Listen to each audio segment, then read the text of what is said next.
নমস্কার ভিউয়ার্স, আমি অর্ণব শাহ। আপনি দেখছেন অর্ণবস ভিউ। লাস্ট ডে যে নিউজটা আমি করেছি যে ইরানের একটা যুদ্ধজাহাজ যেটা ধ্বংসপ্রাপ্ত হয়েছে আমেরিকার টর্পেডোর মাধ্যমে। এবার এখানে একটা টুইস্ট রয়েছে। এই ঘটনাটা তো মিটে গেছে। তারপরে ইরানের একটা যুদ্ধজাহাজ, সেই যুদ্ধজাহাজের নাম ছিল, যেটা ধ্বংসপ্রাপ্ত হয়েছে তার নাম ছিল IRIS ডিনা। এই যুদ্ধজাহাজের নাম IRIS লাভান। এই যুদ্ধজাহাজটা এখন কিন্তু কোচিতে ডক করা আছে। একটা জিনিস ভেবে দেখুন যে কোনো দেশের সাথে কোনো দেশের যুদ্ধ হচ্ছে, ধরুন আমেরিকার সাথে ইরানের একটা এখন আর ইসরায়েলের সাথে যুদ্ধ হচ্ছে, এবং ইরানের একটা রণতরী বা যুদ্ধজাহাজ এসে ভারতের কোচিতে ঠাঁই নিয়েছে, অর্থাৎ কোচিতে কিন্তু সেটা রয়েছে, কোচি বন্দরে। এবার ব্যাপার হচ্ছে, এক্ষেত্রে দুটো জিনিস ক্লিয়ার হয়। হয় কোনো রকম প্রয়োজনে সেই ডকে ইরানের যুদ্ধজাহাজটা সেখানে রয়েছে। সেকেন্ডলি, ভারতের থেকে কোনো রকম সামরিক শক্তি বা সাহায্যের আশায় এই জাহাজটা কিন্তু ওই ডকে রয়েছে, কোচি বন্দরে রয়েছে। কিন্তু আমেরিকা এবং ইসরায়েল দুজনেই চুপ। এখানেই কিন্তু কোনো দেশের শক্তিমত্তা কতটা তার পরিচয় পাওয়া যায়। তার কারণ, ভারতে যখন ইরানের কোনো যুদ্ধজাহাজ রয়েছে, ইরান এখন আমেরিকা এবং ইসরায়েলের শত্রুপক্ষ, সে যখন ভারতে রয়েছে, কিন্তু ইসরায়েল এবং আমেরিকার কারোর ক্ষমতা হচ্ছে না ভারতের এগেনস্টে কিছু বলার।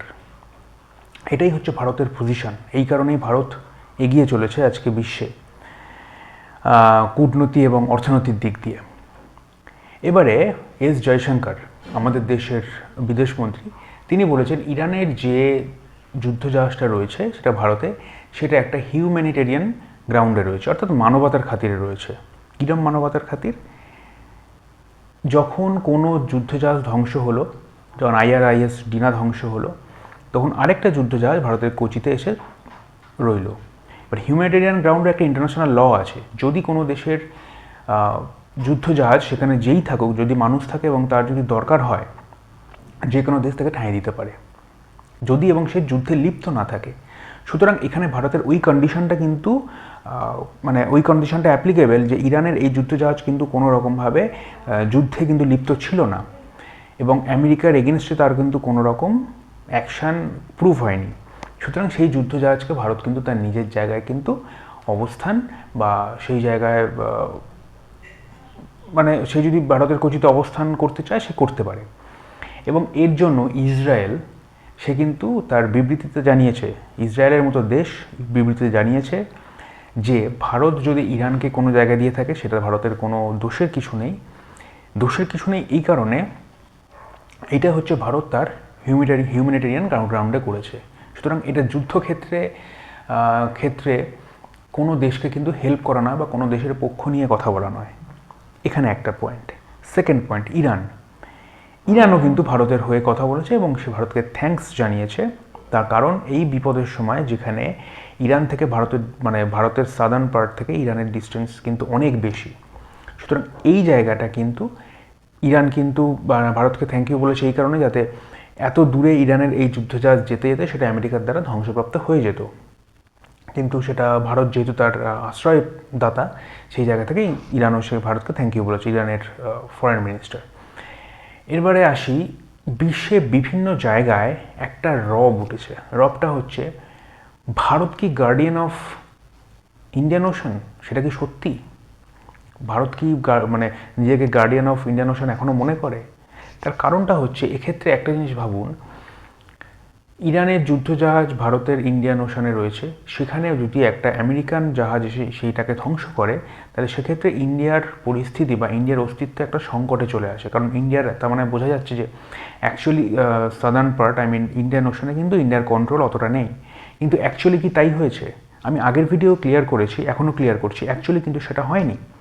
অ্যাকচুয়ালি কেন সেটা হয়নি, তার কারণ হচ্ছে, ইন্ডিয়ান ওশান এবং ভারতের মধ্যে যে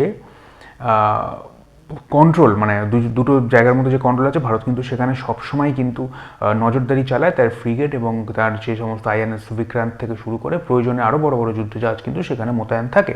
সুতরাং এটা ভারতের কন্ট্রোলে আছে। এই যে ঘটনাটা ঘটেছিল, এই ঘটনাটা ঘটেছিল ইন্ডিয়ান টেরিটরির বাইরে।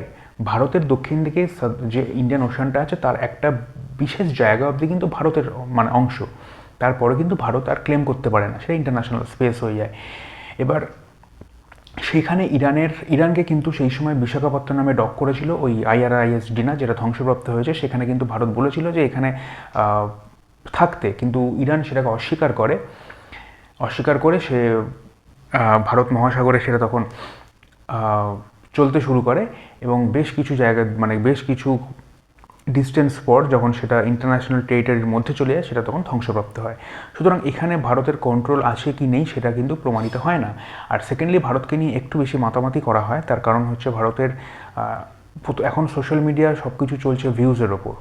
যার যত ভিউজ তার তত গ্রোথ, তার তত অ্যাডভার্টাইজমেন্ট, এই ধরনের জিনিসের ওপর চলে। তো সেই জন্যই ভারতের যদি একটা নাম জুড়ে দেওয়া যায়, হতে পারে সেটা অপ্রাসঙ্গিক, কোনো প্রসঙ্গ নেই, কিন্তু ভারতের যদি একটা নাম জুড়ে দেওয়া যায়, সেই ভিডিওতে কিন্তু খারাপ হোক বা ভালো হোক, সেখানে কিন্তু দর্শক কিন্তু অলরেডি জুড়তে শুরু করে, ভিউয়ার্স আসতে শুরু করে। সুতরাং ইন্ডিয়ান কন্টেন্ট সারা বিশ্বে চলে, তো সেই জন্য এখানে যে কোনো জায়গায় একটা ভারতের নাম জুড়ে দেওয়ার একটা পরিকল্পনা চলছে। আরেকটা কথা এখানে বলে রাখি, ভারত কি অংশগ্রহণ করতে পারে ইরানের কোনো মানে ইরান এবং ইসরায়েলের সঙ্গে যুদ্ধে? আমি মনে করি ভারত কোনো রকম অংশগ্রহণ করবে না, এবং যদি কোনো হেল্প লাগে, কারণ এক্ষেত্রে ইসরায়েল আমেরিকা ভারতের পার্টনার, ইরানও ভারতের পার্টনার, কারণ ইরানের চাবাহার পোর্ট ভারত ইউজ করে আফগানিস্তানের সাথে কানেকশন ঠিক রাখার জন্য, এবং সেখান থেকে ইউরোপীয় দেশগুলোর সঙ্গে কানেকশন ঠিক রাখার জন্য। সুতরাং এই দিক থেকে বুঝতে গেলে যে এই যুদ্ধে ভারত কোনো দেশের হয়ে অংশগ্রহণ করবে না। ভারত ততটুকুই করবে যতটুকু ভারত ইন্টারন্যাশনাল লস মেনে ভারতের পক্ষে করা সম্ভব। ভারত এর বাইরে কোনো রকম স্টেপ নেবে না। আর ভারত এই যুদ্ধে জড়াবে না, কারণ আমাদের দেশ এখনও ডেভেলপড কান্ট্রি নয়, এখনও ডেভেলপিং কান্ট্রি।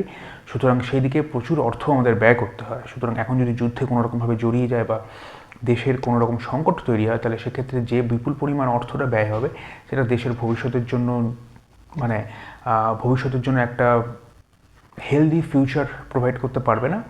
সুতরাং এই দিক থেকে বলতে গেলে ভারত কিন্তু অনেকটা সেফ, বিভিন্ন ইসরায়েল আমেরিকার সঙ্গে যেমন পার্টনার, এবং ইরানকেও আশ্রয় দিয়েছে। সুতরাং এখানে একটা কূটনীতিক কিন্তু আমরা দৃষ্টিকোণ দেখতে পাই, যেটা ভারতকে কিন্তু বহুদিন ধরে হেল্প করে আসছে। তো এই বিষয় নিয়ে এখন কোনো রকম নতুন কোনো আপডেট নেই। নতুন কোনো আপডেট যদি আসে, এটা নিয়ে সর্বপ্রথম হাজির হব আমি, অর্ণব শাহ, আপনাদের সামনে।